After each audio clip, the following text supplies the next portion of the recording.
The danger surrounding K2 has been dominating the news, so we wanted to bring in an expert tonight to go in depth about what happens to a teenager who gets hooked on this synthetic marijuana. We're joined now by Raj Mehta from Serenity Therapy Center in Rochester Hills, and thank you so much for coming in. My pleasure to be here tonight. First of all, this drug can kill you. Let's be clear about that right off the top, right? Yes, exactly. A lot of kids go into using K2 and spice believing they're using some kind of synthetic marijuana. They're walking into a buzzsaw.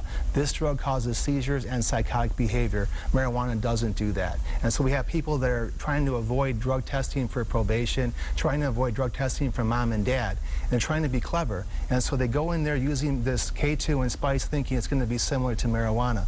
What's very different is the physical dependency. A lot of these kids are becoming physically hooked on K2 and spice. Within like 2 months? Within 2 months, even as short as a month period.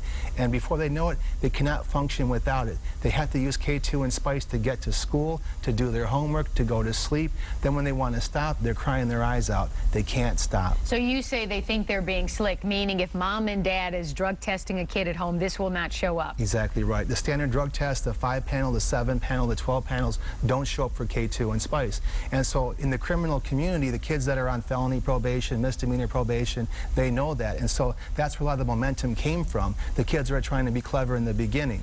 And so later on, they end up having this problem where they cannot stop using the drug. Now let's talk about the behavior a little bit, because we talked about the grandmother who ended up shooting her grandson, and you believe that psychotic behavior may have played a role in that. Absolutely. I have clients that I deal with.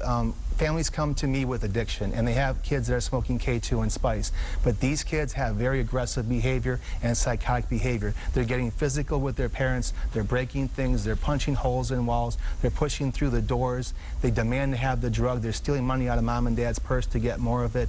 And so it won't cause mental illness per se, but if you're inclined towards mental illness, it will push you over the edge. Now, if you haven't seen that psychotic behavior yet, what are some of the signs we should be looking for? So some of the earlier signs and symptoms of K2 usage are going to be the eyes and the behavior and the attitude and a little bit of isolation as well. You can see the general, it's affecting their functioning. It's going to begin to affect their grades. You're going to see them hanging out with kids that they previously probably didn't want to hang out with. And also, you notice something about them, they're a little bit more disheveled, and there's the attitude that goes with it, this negative attitude that ties into the drug usage, and people don't understand me, that personal fable. So if a parent is at home listening to you and thinking, oh my God, that could be my child, how do you get help? Well, you contact someone like me or contact Brighton Hospital, Serenity Therapy Center.